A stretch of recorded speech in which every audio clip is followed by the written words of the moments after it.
بسم اللہ الرحمن الرحیم اللہم صلی علی سیدنا و مولانا محمد وعلی آلہ وصحبہ وبارک وسلم۔ اللہ رب العزت کا شکر، اس کے محبوب علیہ الصلوۃ والسلام کی رحمت واسعہ کا تصدق۔ آج بھی الحمد للہ تعالی ہم 21ویں پارے کے آخر میں سورہ احزاب کا جو سلسلہ شروع ہوا اور وہاں سے لے کے آج پورا 22واں پارہ ہم دیکھیں گے، اس کے مضامین کو پڑھیں گے، سمجھیں گے۔ اللہ رب العزت اپنی مدد ہمارے شامل حال فرمائے۔ سورہ احزاب یہ مدنی ہے، اس کی آیات 73 ہیں اور اس کے رکوع 9 ہیں۔ اس صورت میں غزوہ احزاب کا ذکر ہوا جو کہ آیت نمبر 20 میں مذکور ہے، اسی لیے اس صورت کا نام احزاب رکھ دیا گیا۔ اب یہ غزوہ احزاب کا تفصیلی تذکرہ اس سورہ مبارکہ میں موجود ہے، جو نتائج کے اعتبار سے ایک فیصلہ کن جنگ تھی۔ اس سورہ مبارکہ میں تاریخ اسلام کے اہم واقعات کا ذکر کیا گیا۔ عرب کے جاہلانہ رسم و رواج کو دور کر کے انقلابی نوعیت کی اصلاحات کی گئیں۔ نبی کریم صلی اللہ علیہ وسلم کی خانگی زندگی کے بہت سارے گوشوں کو اشکار کیا گیا۔ ازواج مطہرات اور خاندان رسالت کو خصوصی ہدایات دی گئیں۔ مسلم معاشرے میں مرد و زن کے آزادانہ اختلاط کو روکا گیا ہے۔ پردے کے نظام کو بروئے کر لانے کے لیے ابتدائی ہدایات دی گئیں۔ نبی کریم صلی اللہ علیہ وسلم کے ختم النبیین ہونے کا اعلان فرما دیا گیا اور بہت سارے ایسے امور ان کا ذکر کیا گیا، بڑی اہمیت جن کو دی گئی ہے۔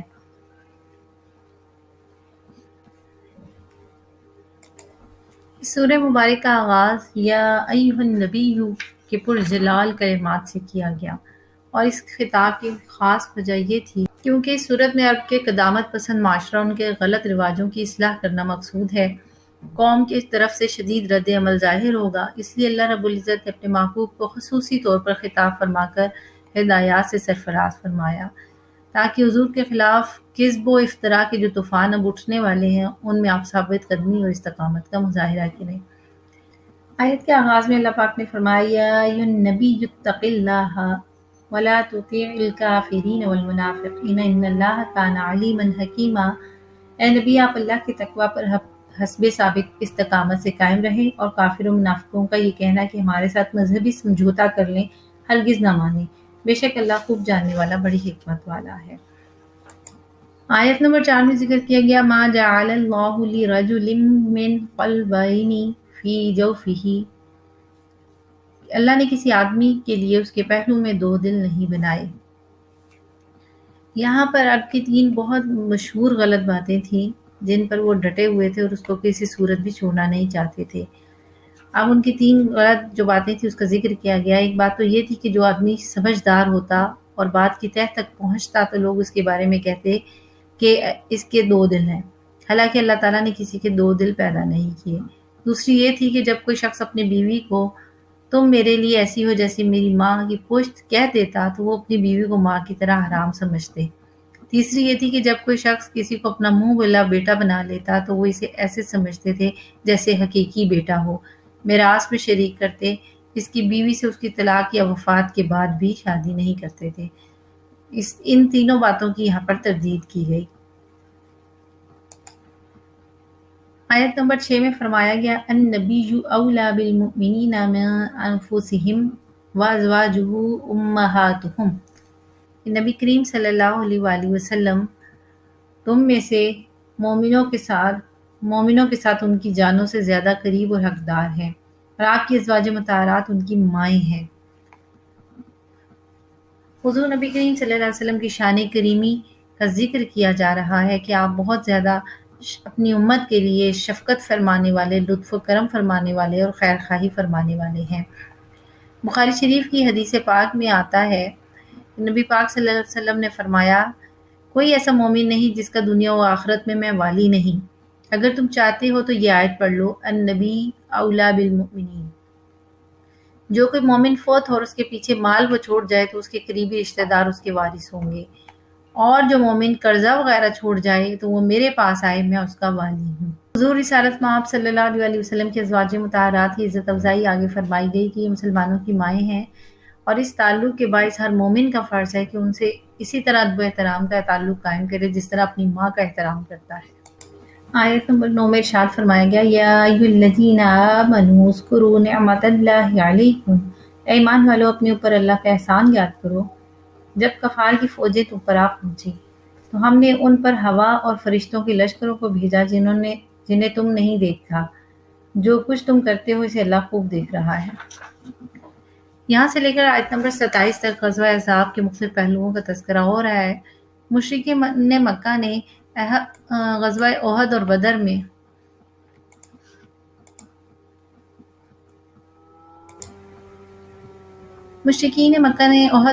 ناکامی کے بعد عرب کے مختلف قبائل کو مسلمانوں کے خلاف جمع کر کے 12 سے 15 ہزار کا لشکر تیار کیا اور مدینہ منورہ پر حملے کی نیت سے نکلے۔ ادھر نبی کریم صلی اللہ علیہ وسلم کو اطلاع مل گئی۔ آپ نے صحابہ کرام سے مشورہ کیا۔ حضرت سلیمان فارسی رضی اللہ تعالیٰ عنہ کی رائے کے مطابق مدینہ منورہ کے باہر خندق کھود دی گئی، اور یہ خندق کھودنے میں تمام جو صحابہ کرام تھے اپنے محبوب قائد کے ارشاد کی تعمیل میں سرگرم عمل رہے۔ شمع توحید کے ان پروانوں کو اللہ تعالیٰ اور اس کے محبوب کی نے جان بازی اور فدائیت کا یوں مظاہرہ کرتے ہوئے دیکھا تو فرمایا ان العیش عیش الآخرہ فاغفر للانصار والمہاجرہ، یعنی زندگی تو آخرت کی زندگی ہے، میرے پروردگار انصار اور مہاجرین کو بخش دے۔ اپنے حق میں یہ دعا سن کر صحابہ کرام پر وجد کی کیفیت طاری ہو گئی اور وہ کیف و سرور سے بے خود ہو کر یہ گانے لگے نحن الذین بایعوا محمدا علی الجہاد ما بقینا ابدا، ہم منزل عشق و محبت کے وہ مسافر ہیں جنہوں نے اپنے ہادی و مرشد کے دست مبارک پر اس بات پر بیعت کی ہے کہ جب تک ہم زندہ رہیں گے کلمہ حق کو بلند کرنے کے لیے مصروف جہاد رہیں گے۔ نبی کریم صلی اللہ علیہ وسلم بھی کبھی کبھی اپنے شیریں اور دل نواز لہجے میں اپنے غلام حضرت عبداللہ بن رواحہ کی یہ شعر پڑھتے اللہم لولا انت ما اہتدینا ولا تصدقنا ولا صلینا فانزلنا سکینۃ علینا وثبت الاقدام ان لاقینا، یعنی اے میرے مولا کریم اگر تیری مہربانی نہ ہوتی تو ہم راہ راست پر گامزن نہ ہوتے، نہ ہم زکوٰۃ دیتے، نہ ہم نماز پڑھنے کی ہمیں توفیق ملتی۔ اے اللہ ہم پر اطمینان اور سکون نازل فرما، اگر ہمارا مقابلہ دشمنوں سے ہو تو ہمیں ثابت قدم رکھ۔ عمر بن عوف کہتے ہیں کہ میں سلیمان، حذیفہ، نعمان بن مقران اور 6 مزید انصاری صحابی اپنے حصے کی 40 گز خندق کھود رہے تھے تو خندق میں ایک چٹان آ گئی، ہم نے سارا زور لگایا، بڑے جتن کیے لیکن وہ نہیں ٹوٹی۔ میں نے حضرت سلمان سے کہا کہ آپ نبی کریم صلی اللہ علیہ وسلم کی خدمت میں حاضر ہو کر سارا ماجرا بیان کریں تاکہ جو ارشاد ہو پھر اس پر عمل کیا جائے۔ حضرت سلمان خدمت اقدس میں حاضر ہوئے، چٹان کے متعلق گزارش کی کہ ہمارے تو بازو بھی شل ہو گئے، کدالیں بھی کند ہو گئی لیکن وہ ٹوٹنے کا نام نہیں لے رہی۔ یہ سن کر خود حضور نبی کریم صلی اللہ علیہ وآلہ وسلم اٹھے اور اس طرف چل پڑے۔ وہاں پہنچ کر حضرت سلمان کے ہاتھ سے آپ نے کدال پکڑی اور اللہ اکبر کا نعرہ لگا کر ضرب لگائی، اور اس کی ضرب سے ایسی روشنی پیدا ہوئی جیسے کسی نے گپ اندھیرے میں اچانک چراغ جلا دیا ہو۔ اس کا تیسرا حصہ ٹوٹ گیا۔ پھر حضور علیہ الصلوۃ والسلام نے نعرہ یا اللہ اکبر اعطیت مفاتیح الشام، مجھے اللہ نے ملک شام کی کنجیاں دے دی۔ دوسری مرتبہ پھر حضور نے اللہ کا نام لے کر ضرب لگائی، پھر اسے روشنی نمودار ہوئی تھی، پھر دوسرا حصہ بھی ٹوٹ گیا۔ حضور نے فرمایا اللہ تعالیٰ نے اعطیت مفاتیح الفارس، مجھے ایران کی بھی کنجیاں دے دی۔ جب تیسری بار چوٹ لگائی باقی جو چٹان رہ گئی تھی وہ بھی ریزے ریزے ہو گئی۔ حضور نے فرمایا اللہ اکبر اعطیت مفاتیح الیمن، مجھے یمن کی کنجیاں بھی عطا کر دی۔ اسی طرح نبی کریم صلی اللہ علیہ وسلم نے اپنی ضربوں سے نہ صرف اس چٹان کو ٹکڑے ٹکڑے کر دیا بلکہ دنیا کی 2 بڑی عالمی طاقتوں روم اور ایران کے سنگین قلعوں کو بھی ہلا کے رکھ دیا۔ ان ممالک کی فتح کی نوید بھی اپنے غلاموں کو سنا دی۔ حالانکہ ظاہری صورتحال تو بڑی نازک ہے، سب دیکھ رہے ہیں، سارا عرب امٹ کے آ رہا ہے، مدینہ کا ماحول سازگار نہیں ہے۔ انہوں نے دل جمی سے پھر خندق کو کھودا۔ آخرکار اتنی محنت کے بعد خندق کو تیار کر لیا گیا۔ مشرکین نے تقریباً 1 مہینے تک محاصرہ کیا، بالآخر خدائی مدد سے تیز آندھی چلی جس سے مشرکین بھاگ گئے۔ مدینہ سے یہودی بنی قریظہ نے عہد شکنی کی تو غزوہ خندق سے فارغ ہونے کے بعد مسلمانوں نے ان کا محاصرہ کیا۔ پھر حضرت سعد رضی اللہ تعالیٰ عنہ کے فیصلے کے مطابق ان کے مردوں کو قتل کیا گیا، ان کے نابالغ بچوں اور عورتوں کو غلام اور لونڈیاں بنایا گیا۔ درمیان میں اللہ تعالیٰ نے منافقین کا بھی ذکر فرمایا جنہوں نے ہیلے بہانے بنا کر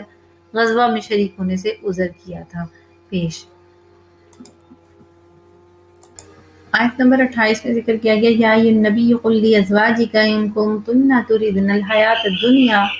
وزینتها، اے نبی مکرم اپنی ازواج سے فرما دیں کہ اگر تم دنیا اور اس کی زینت و آرائش کی خواہش مند ہو تو آؤ میں تمہیں مال و متاع دے دوں۔ اس آیت کو آیت تخییر بھی کہتے ہیں۔ ازواج مطہرات نے نبی کریم صلی اللہ علیہ وسلم سے غزوہ خندق اور جنگ بنی قریظہ کی فتوحات کے بعد نفقہ بڑھانے کا ایک جائز سا مطالبہ کیا، لیکن یہ ازواج مطہرات کی شان کے لائق نہیں تھا، اس لیے ان آیات کو نازل کر کے ازواج مطہرات کو اختیار دیا گیا کہ وہ نبی کریم صلی اللہ علیہ وسلم کے ساتھ رہیں اور اپنی سوچ کو بدلیں، لیکن اگر انہیں دنیا کی زیب و زینت پسند ہے، وہ اس کو اختیار کرنا چاہیں تو وہ آپ سے نبی کریم صلی اللہ علیہ وسلم سے علیحدگی اختیار کر سکتی ہیں، لیکن قربان جائیے اپنی ماؤں پر کہ انہوں نے بس پہلی صورت اختیار کی اور نبی کریم صلی اللہ علیہ وسلم کے ساتھ رہیں۔ آیت نمبر 29 میں فرمان ہے وَإِن كُنتُنَّ تُرِدْنَ اللَّهَ وَرَسُولَهُ وَالدَّارَ الْآخِرَةَ فَإِنَّ اللَّهَ أَعَدَّ لِلْمُحْسِنَاتِ مِنكُنَّ أَجْرًا عَظِيمًا، اور اگر تم اللہ اور اس کے رسول اور دار آخرت کی طلبگار ہو تو بے شک اللہ نے تم میں نیکوکار بیویوں کے لیے بے حد تحاشا اجر تیار فرما رکھا ہے۔ تمام ازواج مطہرات نے بصد مسرت اپنے مطالبات کو ترک کر دیا، اللہ تعالیٰ اور اس کے رسول کریم صلی اللہ علیہ وسلم اور دار آخرت کو پسند فرمایا اور اس بشارت کی مستحق ہو گئی جس کا ذکر اسی آیت میں کیا گیا۔ پھر آیت مبارکہ میں ارشاد فرمایا یا نساء النبی لستن کاحد من النساء، اے ازواج پیغمبر تم عورتوں میں سے کسی ایک کی بے مثل نہیں ہو۔ اگر تم پرہیزگار رہنا چاہتی ہو تو مردوں سے حسب ضرورت بات کرنے میں نرم لہجہ اختیار مت کرو کہ جس کے دل میں نفاق کی بیماری ہے کہیں وہ لالچ کرنے لگے، اور ہمیشہ شک اور لچک سے محفوظ بات کرنا۔ یہاں پر ازواج مطہرات کے مقام کو بیان کیا جا رہا ہے کہ ان کا مقام و مرتبہ دیگر عورتوں سے بڑھ کر ہے، اس لیے اگر وہ تقوی اختیار کریں گی تو ثواب بھی دگنا ملے گا، گناہ کریں گی تو عذاب بھی دگنا ملے گا۔ یہاں 6 ہدایات کیا کی گئی کہ اگر کوئی بندہ مسئلہ پوچھنے آئے تو جان بوجھ کر نزاکت سے بات نہ کریں، ورنہ وہ شخص جس کے دل میں مرض ہے اس کے دل میں طمع پیدا ہوگی۔ اور دوسرا پھر ذکر کیا گیا کہ وہ اپنے گھروں میں قرار کے ساتھ رہیں۔ نمبر 3 زمانہ جاہلیت کی طرح بناؤ سنگار نہ دکھائیں۔ نمبر 4 نماز کی پابندی کریں۔ نمبر 5 زکوٰۃ ادا کیا کریں۔ نمبر 6 اللہ اور اس کے رسول صلی اللہ علیہ وسلم کی اطاعت کیا کریں۔ اسی آیت میں فرمائیں گے انما یرید اللہ لیذھب عنکم الرجس اہل البیت ویطہرکم تطہیرا، اور اہل بیت تم سے ہر قسم کے اللہ تعالیٰ گناہ کا میل اور شک اور نقص کی گر تک کو دور کر دے اور تمہیں کامل طہارت سے نواز کر بالکل پاک صاف کر دے۔ آیت نمبر 36 میں ذکر کیا گیا وما کان لمؤمن ولا مؤمنۃ اذا قضى اللہ ورسولہ امرا ان یکون لہم الخیارۃ من امرہم، نہ کوئی مومن مرد کو یہ حق حاصل ہے اور نہ کسی مومن عورت کو کہ جب اللہ تعالیٰ اور اس کا رسول صلی اللہ علیہ وسلم کسی کام کا فیصلہ یا حکم فرما دے تو ان کے لیے اپنے اس کام میں کرنے یا نہ کرنے کا کوئی اختیار ہو۔ جو شخص اللہ اور اس کے رسول کی نافرمانی کرتا ہے تو وہ یقیناً کھلی گمراہی میں بھٹک گیا۔ اس آیت کا شان نزول یہ ہے کہ جب نبی کریم صلی اللہ علیہ وسلم نے حضرت زید بن حارثہ کا نکاح اپنی پھوپھی کی بیٹی حضرت زینب بنت جہش کے ساتھ کروانا چاہا تو اب حضرت زینب اور ان کے بھائی عبداللہ کو یہ بات ناگوار گزری، کیونکہ حضرت زید آزاد کردہ غلام تھے جبکہ حضرت زینب قریشی خاندان سے تھی۔ صاف ظاہر ہے کہ اونچے خاندان والی عورت کا ایک آزاد کردہ غلام سے نکاح معیوب سمجھا جاتا تھا، تو اللہ تعالیٰ نے اس آیت کو نازل فرمایا گیا یا ایھا النبی انا ارسلناک شاہدا ومبشرا ونذیرا وداعیا الی اللہ باذنہ وسراجا منیرا، اے نبی مکرم بے شک ہم نے آپ کو حق اور خلق کا مشاہدہ کرنے والا اور حسن آخرت کی خوشخبری دینے والا اور عذاب آخرت کا ڈر سنانے والا بنا کر بھیجا ہے، اور اس کے اذن سے اللہ کی طرف دعوت دینے والا اور منور کرنے والا آفتاب بنا کر بھیجا ہے۔ یہاں پر نبی کریم صلی اللہ علیہ وسلم کی 2 آیات میں جو 5 صفات بیان کی گئی، ایک کہ آپ قیامت کے دن اپنی امت یا دیگر انبیاء کی امتوں پر گواہی دیں گے، گزشتہ امتیں اپنے نبیوں کی تکذیب کریں گی، بشارت دینے والے ہیں آپ ڈر سنانے والے، اللہ تعالیٰ کے حکم سے اللہ کی طرف بلانے والے، اور ایسے چراغ ہیں جو امت کو روشنی دینے والے ہیں۔ آیت نمبر 50 میں نبی کریم صلی اللہ علیہ وسلم کی خصوصیات کا ذکر کیا گیا، اور یہ وہ خصوصیت جو حضور علیہ السلام کو ہی عطا کی گئی، اس کا تفصیلی ذکر ہے۔ یہاں پر فرمایا گیا کہ آپ 4 سے زیادہ بیویاں آپ کے لیے حلال ہیں۔ نمبر 2، مال فی میں جو باندی آپ کی ملکیت میں آ جائے وہ آپ کے لیے حلال ہے۔ خاصیت آپ کی اس طرح سے کہ تقسیم سے پہلے آپ کسی بھی باندی کو لے سکتے ہیں۔ اور نمبر 3، آپ صلی اللہ علیہ وسلم کے لیے چچا کی بیٹیاں، پھوپھی کی بیٹیاں، ماموں کی بیٹیاں، خالہ کی بیٹیاں صرف وہ حلال ہیں جنہوں نے آپ صلی اللہ علیہ وسلم کے ساتھ ہجرت کی۔ نمبر 4، اگر کوئی ایمان والی عورت اپنے آپ کو نبی کریم صلی اللہ علیہ وسلم کے لیے ہدیہ کرے بغیر حق مہر کے، اور پیغمبر پاک اس سے نکاح کرنا چاہیں تو وہ نکاح ہو سکتا ہے۔ آیت نمبر 53 میں کھانے کی دعوت کے آداب بتائے جا رہے ہیں اور ذکر کیا جا رہا ہے، یا ایھا الذین آمنوا لا تدخلوا بیوت النبی الا ان یؤذن لکم، اے ایمان والو، نبی مکرم کے گھروں میں داخل نہ ہوا کرو سوائے اس کے کہ تمہیں کھانے کے لیے اجازت دی جائے۔ پھر آگے ترجمہ، پھر وقت سے پہلے پہنچ کر کھانا پکنے کا انتظار کرنے والے نہ بنا کرو، وہاں جب تم بلائے جاؤ تو اس وقت اندر آیا کرو جب کھانا کھا چکو تو پھر واپس چلے جایا کرو فوراً، اور وہاں باتوں میں دل لگا کر بیٹھے رہنے والے نہ بنو، یقیناً تمہارا ایسے دیر تک بیٹھے رہنا نبی اکرم صلی اللہ علیہ وسلم کو تکلیف دیتا ہے، اور تم سے اٹھ جانے کا کہتے ہوئے وہ شرماتے ہیں، اور اللہ حق بات کہنے سے نہیں شرماتا۔ جب تم ازواج مطہرات سے کوئی سامان مانگو تو ان سے پس پردہ پوچھا کرو، یہ ادب تمہارے دلوں کے لیے اور ان کے دلوں کے لیے بڑی طہارت کا سبب ہے۔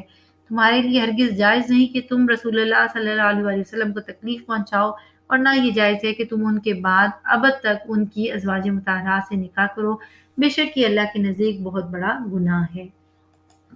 اور اسی آیت میں آگے ذکر کیا گیا کہ تمہارے لیے